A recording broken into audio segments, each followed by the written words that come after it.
quero convidá-los a abrir a palavra do Senhor lá no Evangelho de Lucas.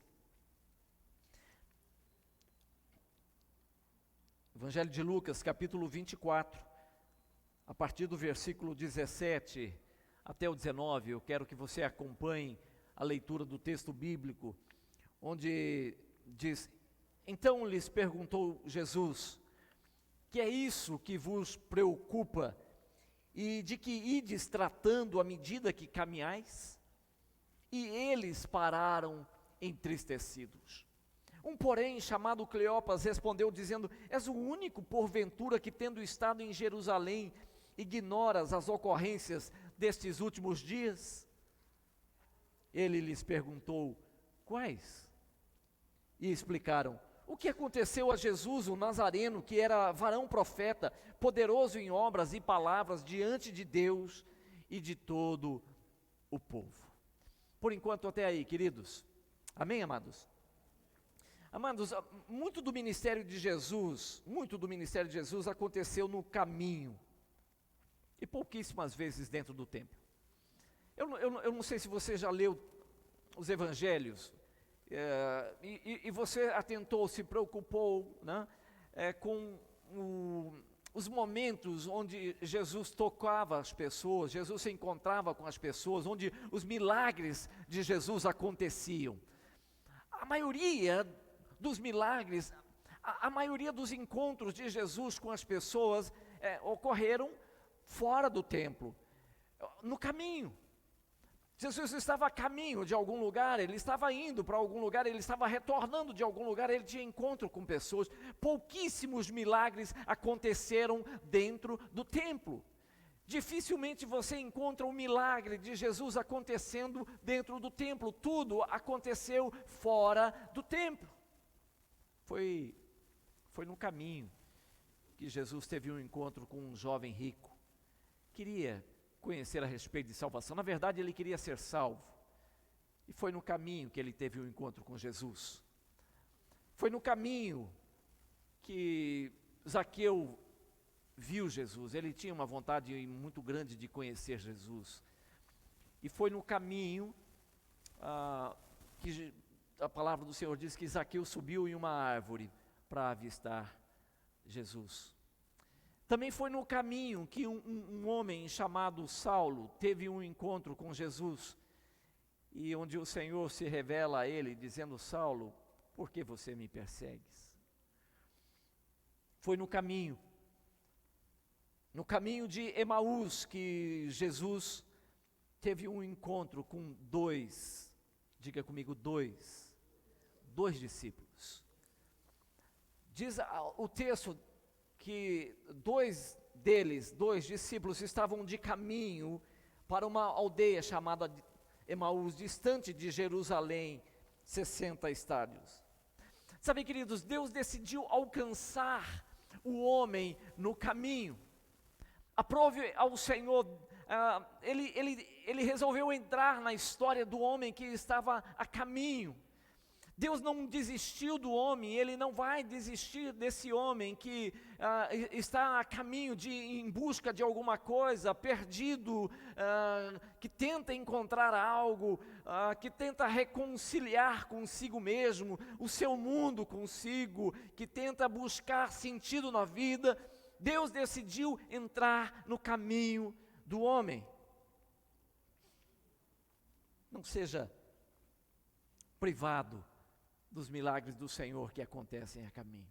Quando eu estava olhando essa história dos milagres de Jesus que acontecem a caminho, eu fiquei pensando: meu Deus, verdade, boa parte dos milagres, ou quase a totalidade dos milagres de Jesus aconteceram no caminho. Pouca coisa aconteceu dentro do templo. Eu creio que o Espírito do Senhor quer dizer alguma coisa à igreja. Eu creio que o Espírito do Senhor está querendo falar, revelar alguma coisa para a igreja. Que boa parte do ministério de Jesus, das coisas que o Senhor fazia, não acontecia dentro do templo. O templo tinha o seu papel, momento específico, estratégico, mas o dia a dia acontecia fora. Os milagres de Jesus aconteciam fora do templo e não dentro do templo. Sabe, queridos, nós não podemos nos privar de viver os milagres do Senhor, esses encontros com a presença do Espírito Santo de Deus, o encontro com Jesus. Não podemos ser privados,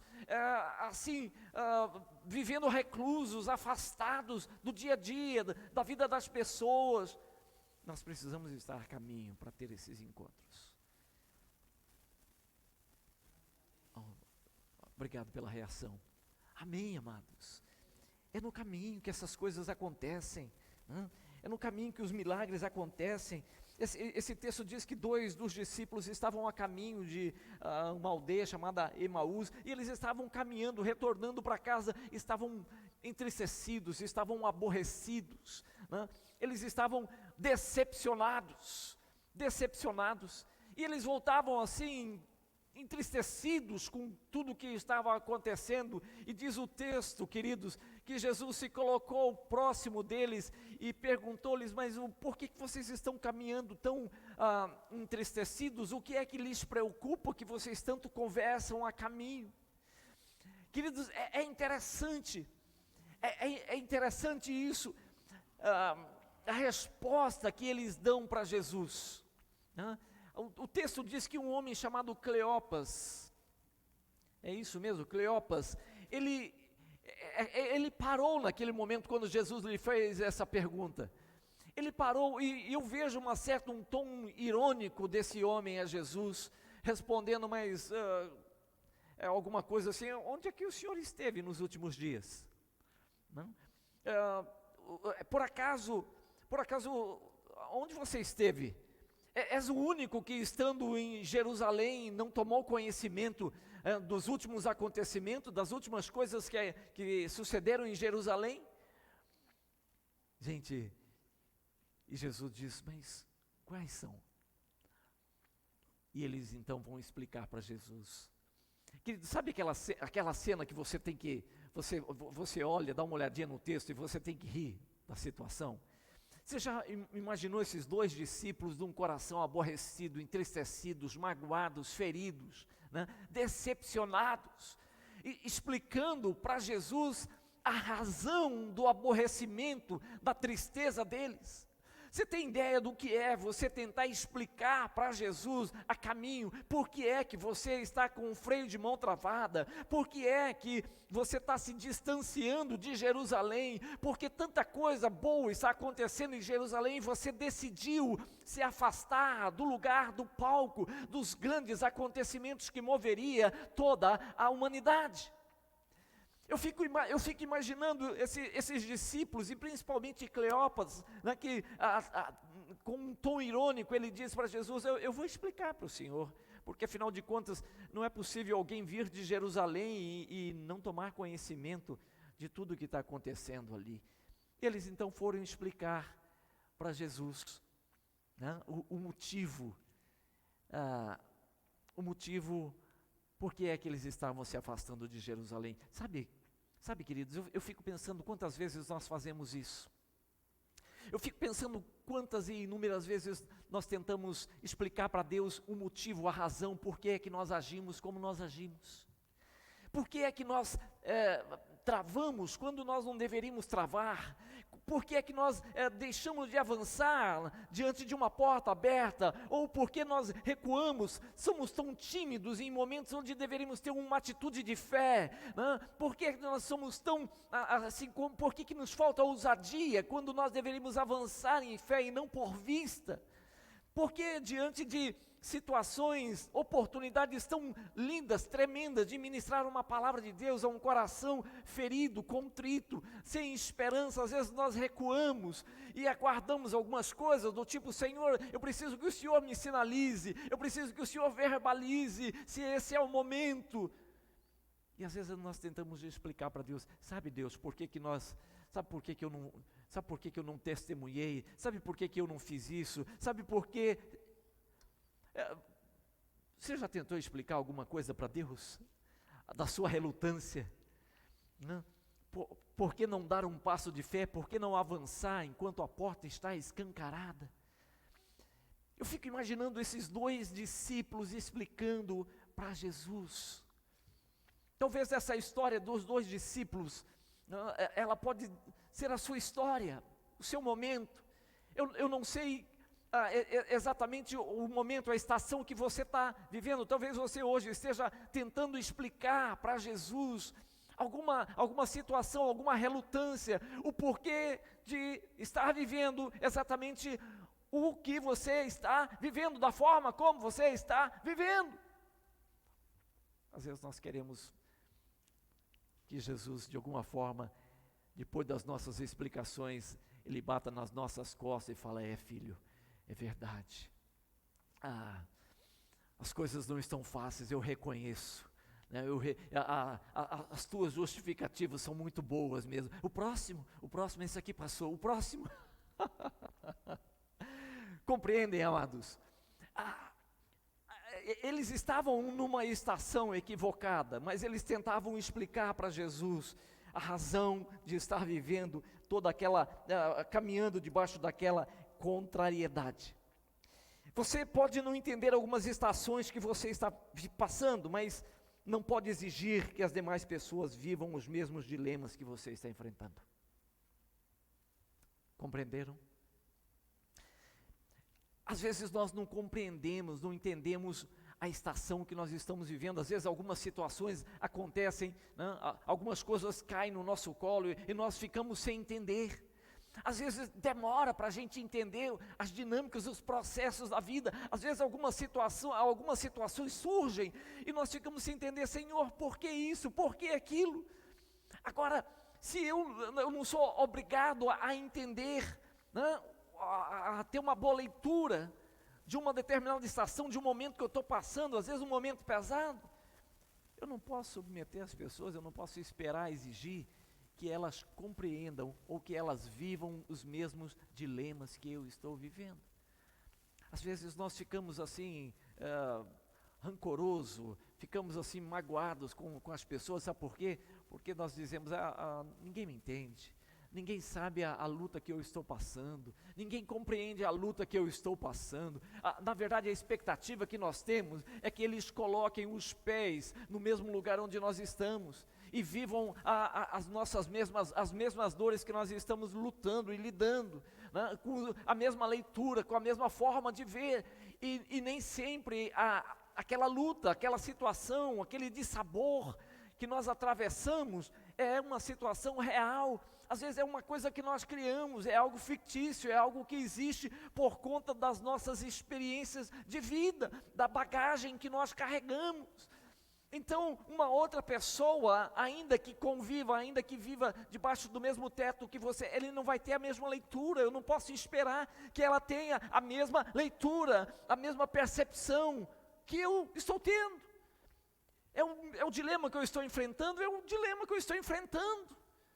Mas a pessoa do lado, o meu irmão, a minha irmã, ela tem outros dilemas, ela tem uma outra forma, ela tem uma outra bagagem, ela tem uma outra formação, e eu não posso assim me decepcionar com o mundo, com a vida, com tudo e com todos, porque, segundo a minha leitura, ninguém me compreende, ninguém assim coloca os mesmos pés no lugar onde eu estou. São valores diferentes, compreende isso? Esses dois discípulos, eles saíram de Jerusalém. É interessante isso. Muitos ficaram em Jerusalém, entenderam, não era momento de sair, mas 2 deles decidiram sair. Por quê? Porque a expectativa deles, eles criam que Jesus, que eles haviam confiado, crido, seria o libertador, que aquele seria um momento para acabar com aquela tirania romana ali em Jerusalém, sobre Israel. E de repente não foi. Nem tudo vai ser da nossa forma, nem tudo vai ser do nosso jeito, nem tudo vai ser do jeito que você espera. Algumas coisas vão ser diferentes, e está tudo bem, compreende isso? E está tudo bem, a vida segue.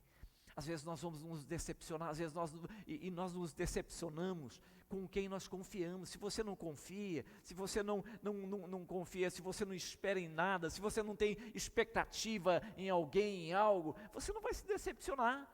Você se decepciona porque você acreditou, porque você confiou, porque você cria que seria daquela forma, as coisas aconteceriam, e quando não acontece da sua forma, da sua maneira, do jeito que você desenhou, você fica decepcionado.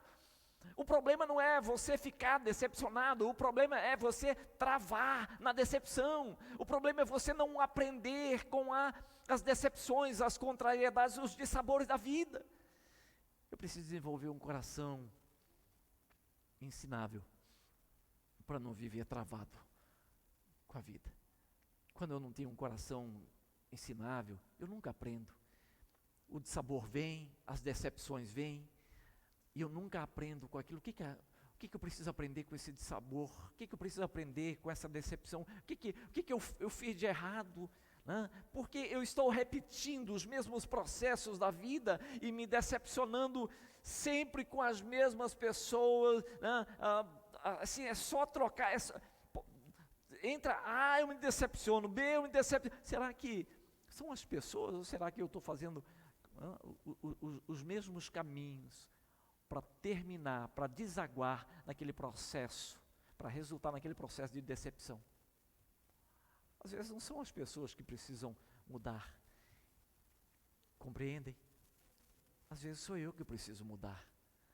Às vezes a razão de tantas decepções é porque eu não estou sabendo dosar, equilibrar, essa coisa ter um bom equilíbrio com essa coisa da confiança. Eu estou confiando demais em pessoas erradas. Eu deveria confiar naquele que tudo pode, naquele que realmente pode satisfazer as dores, pode curar as minhas dores, as minhas feridas. Compreendem isso, queridos? Às vezes eu confio demais e me decepciono. Por quê? Porque eu esperei, eu confiei, eu cria. Eu cria que isso fosse acontecer e de repente não acontece da maneira como eu esperava. Eu me decepciono. E porque eu me decepciono, eu começo assim a fechar o meu coração, bloquear o meu coração para tudo e para todos, e aí eu digo, eu não vou mais confiar, porque se eu confiar, no que dá? Eu confio e sou o quê? Decepcionado. Esses homens estavam se afastando de Jerusalém, estavam distantes de Jerusalém. Por quê? Porque a expectativa, havia um nível de expectativa que Jesus não poderia suprir. Sabia que muitas vezes nós criamos algumas expectativas que nem Deus pode supri-las? Às vezes nós temos um nível assim de expectativa, um negócio assim hilário, cômico. Deus olha para tudo aquilo e fala assim, eu não consigo. Da forma como Ele criou, projetou, idealizou, desenhou, eu não posso suprir a necessidade desse homem, dessa mulher, de forma nenhuma. Compreendem isso? Amém ou não?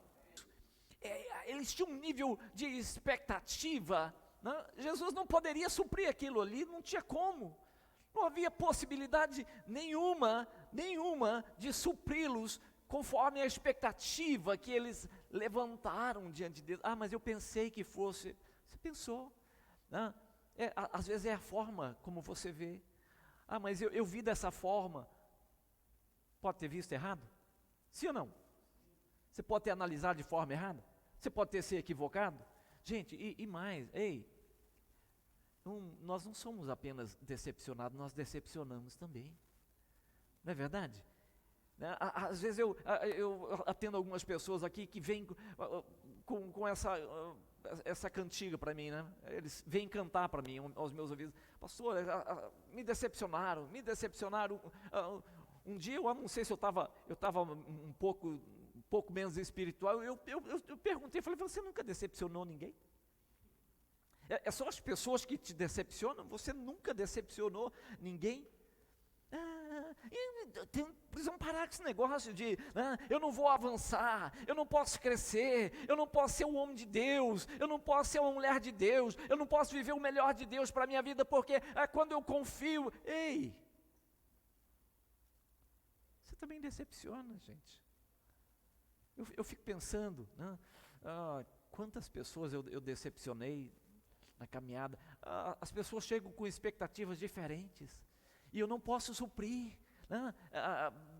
Pastor da igreja não é aquele que fica suprindo, né, as necessidades, as projeções, as expectativas das pessoas. Você não consegue fazer um negócio desse, não tem como, não tem como.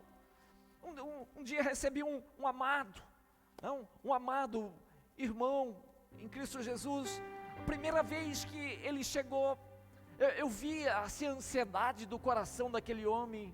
Não, era um homem que você bate o olho, você tem um discernimento. É gente que começa, tá quicando, é gente de um coração em busca de alguma coisa. Ele tem carências, ele precisa ser suprido em sua carência. Ele começa a quicar aqui e ali, em busca de alguém, assim, um super-homem que consiga suprir. E ele procura em homens, ele procura em igrejas, em lugares, aquilo que ele deveria procurar em Deus. E esse homem chegou e me elogiando. Ele só me chamou de vice-deus naquela oportunidade. E quando eu ouvi tudo aquilo, eu falei, não, menos, querido, menos, só tudo isso não. Criou tantos títulos, eu falei, não, aqui dentro eu sou um peão. Sou o peão para fazer qualquer coisa. Né? Aqui nós lavamos a igreja, arrumamos cadeira, lavamos banheiro, pregamos quando precisa. Só não canto aqui porque não deixaram até hoje, né? Mas eu já me voluntariei várias vezes, eles não deixam. Não, pastor, é desafinado demais. Tá bom. Compreende isso, querido. Você desaponta, agora você tem que ter uma sensatez muito aguçada, uma sensibilidade e um coração muito ensinável, né, para não sair ferindo as pessoas, porque eu creio que todas as pessoas são más, porque elas decepcionam. Não é isso. Tem muita gente boa, tem muita gente que caminha, né? Às vezes elas caminham, elas não fazem por mal, elas têm carências, elas buscam um abraço, elas buscam um sorriso, elas buscam uma pessoa que se coloque ao lado, elas buscam uma palavra amiga, elas buscam uma palavra profética, uma palavra do coração de Deus, para abençoá-las, para fortalecê-las. Nem tudo é decepção, nem tudo é dissabor. O problema é que quando nós não enxergamos isso, a gente sai assim, né, rompendo com muitas coisas legítimas na nossa história. Esses homens, eles estavam arrebentando, passando por cima de tanta coisa boa, porque eles foram decepcionados. Ali em Jerusalém, morreu, nós esperávamos que fosse ele, não era da forma como eles esperavam. Você pode falar para a pessoa que está aí do seu lado, falar assim, não vai ser da sua forma, não. É da forma dele.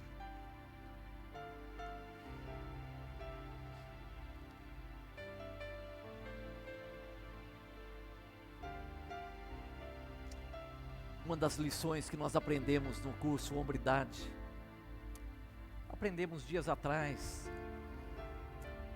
Eu achei essa lição uma das melhores que nós fizemos.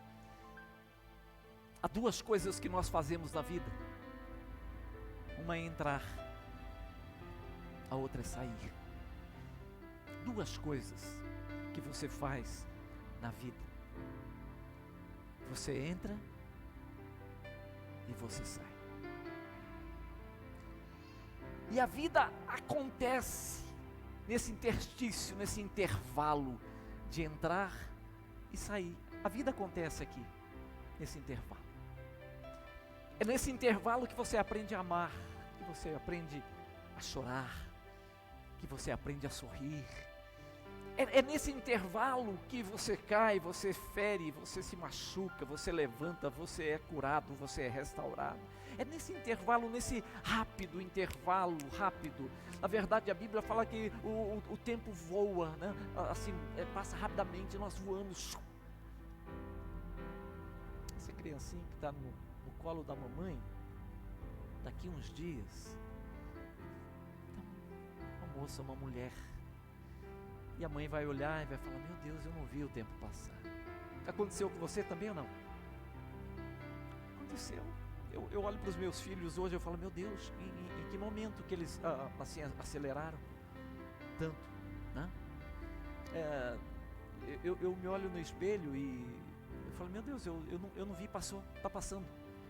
A vida acontece aqui, esses desencontros acontecem nesse intervalo entre o entrar e o sair. Mas, queridos, você precisa deixar a tua marca. Antes de você sair, você precisa deixar vestígios de que efetivamente você passou por aqui, que você não foi atropelado, que você não ficou escondido em alguma sombra, em algum esconderijo, em alguma caverna da vida, travado, com sentimentos travados. Você precisa deixar as tuas digitais. Ei, eu passei por aqui.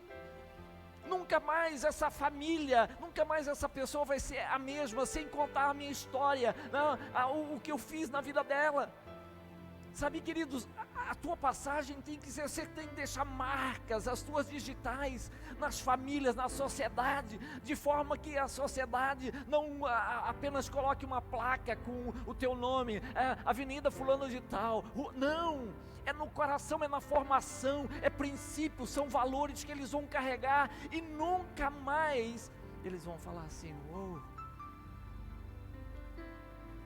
a minha vida nunca teria sido o que tem sido, ou eu nunca teria chegado aonde cheguei, se eu não tivesse conhecido fulano, ciclano. Compreendem isso? Amém, amados? A vida acontece, não saia sem deixar a tua impressão digital. Elas precisam estar muito claras ali. Deus tem levantado uma igreja, não é para levantar prédios suntuosos, né? Esse aqui nem é nosso, nem é nosso, é alugado, viu? É alugado. Mas nós não fomos levantados para deixar construções. Toda a construção que Jesus deixou é dentro da sua vida, da sua vida, da sua vida. Aleluia. Obrigado pelo amém. Mas tem mais alguma manifestação? Meu Deus, é nessa dinâmica acelerada da vida que aprendemos a lidar com as contrariedades e decepções. Só os vivos se decepcionam. Graças a Deus estamos entre eles, né? Sim ou não? Amém? Só os vivos se decepcionam. Eu estou feliz por estar entre eles. Vocês não fazem ideia como eu estou feliz por estar entre eles. Meu Deus do céu, estou feliz.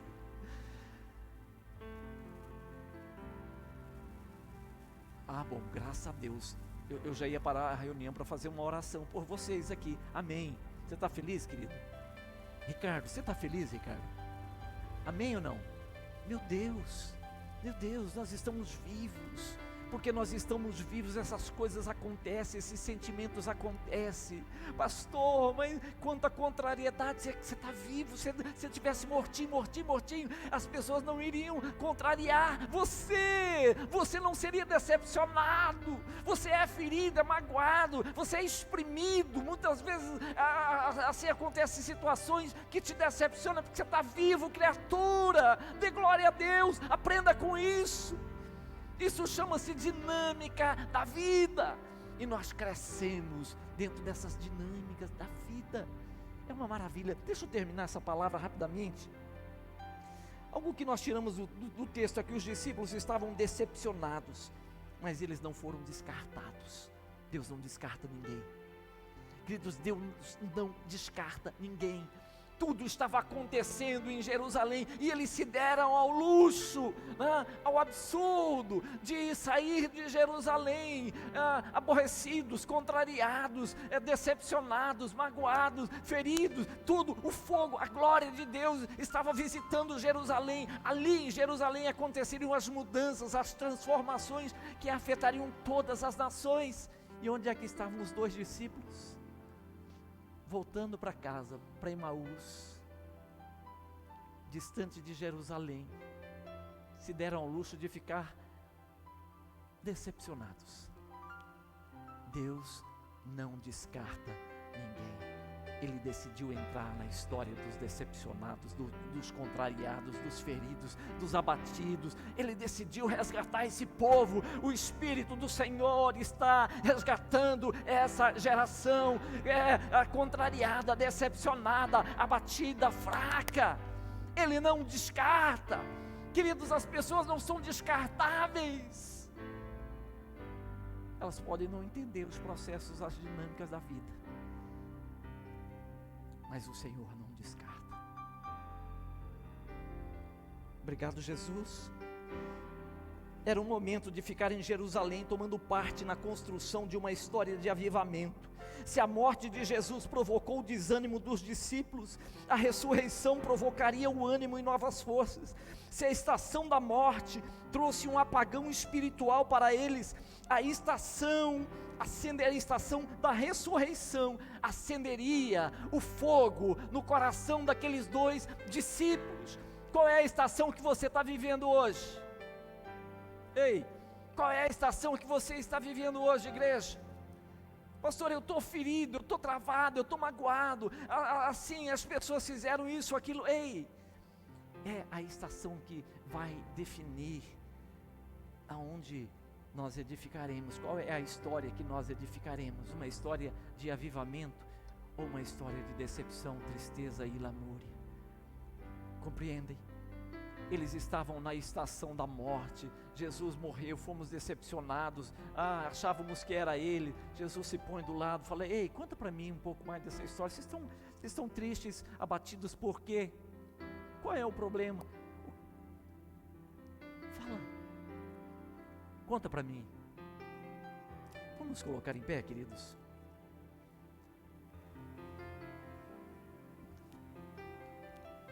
Para encerrarmos essa nossa reunião nessa noite,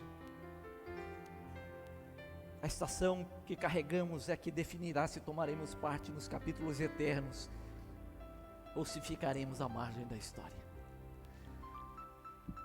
A estação que carregamos, diga comigo, a estação que carregamos é que definirá se tomaremos parte nos capítulos eternos ou se ficaremos à margem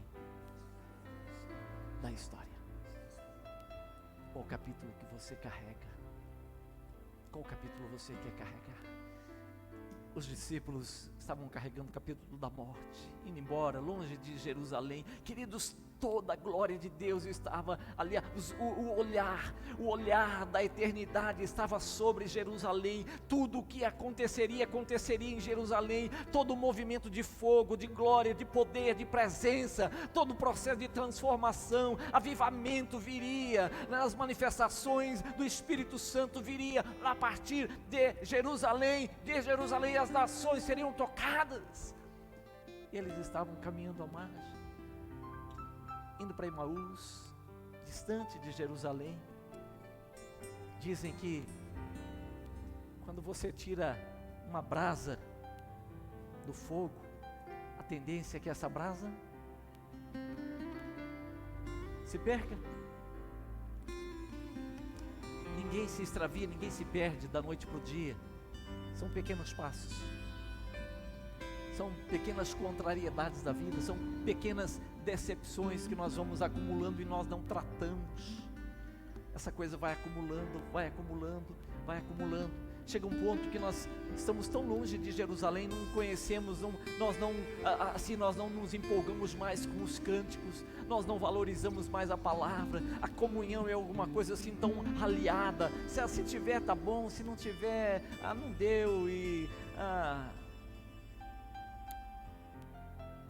entendem? Tudo estava acontecendo em Jerusalém, decepcionados, mas não descartados. Deus está chamando a sua vida. Deus está chamando você, igreja. Ei, homem, mulher, família, compreenda isso. Não é para você caminhar à margem, é para você viver os processos em Jerusalém, a partir de Jerusalém. O fogo tem que queimar. Nós somos uma geração privilegiada. levantada pelo Senhor nesse momento histórico, oportuno, profético das nações, para vivermos as coisas maiores, melhores, reservadas para esses dias. Queridos, Deus está movendo nas nações, o fogo do avivamento está tocando as nações. Nós não podemos ficar de fora, nós não podemos nos dar ao luxo de vivermos assim um evangelho à parte, emoções, um sentimentalismo à parte do lugar da glória, do fogo, da presença, do poder, da vontade soberana de Deus. Nós não podemos, se tem um momento onde nós não podemos nos afastar do centro do palco, do fogo e do avivamento, é esse momento, queridos. Se tem alguma coisa que contrariou, decepcionou, resolve. Vai para a presença do Senhor, aprenda com aquilo, fala: Senhor, o que eu não entendi com esse negócio? Eu preciso compreender, resolver esse negócio, e assim, acelerar. Deixa Deus agir, usar a minha vida, toma minhas mãos, Senhor. Ei, Elias, um profeta de Deus, baita de um profeta de Deus, ele foi contrariado na caminhada no ministério dele, foi confrontado por Jezabel, ele correu para a caverna, aborrecido, contrariado, mas não descartado, porque o Senhor foi lá na caverna onde ele estava e falou: Elias volta, porque tem muito chão para caminharmos, tem muita obra para realizarmos.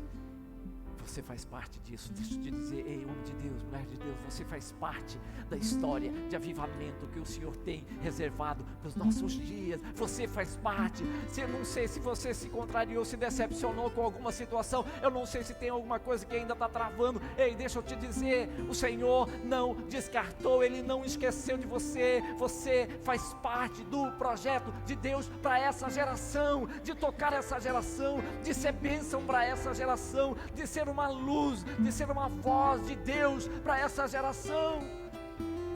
É um momento, queridos, de baixarmos o freio de mão e falar: Senhor, vamos, Senhor, o caminho de volta, qual é? Eu preciso reencontrar o caminho de volta, o caminho onde o meu coração aquece, onde o meu espírito assim incendeia, para que eu não perca nada do que o Senhor tem para realizar nos meus dias, na minha geração.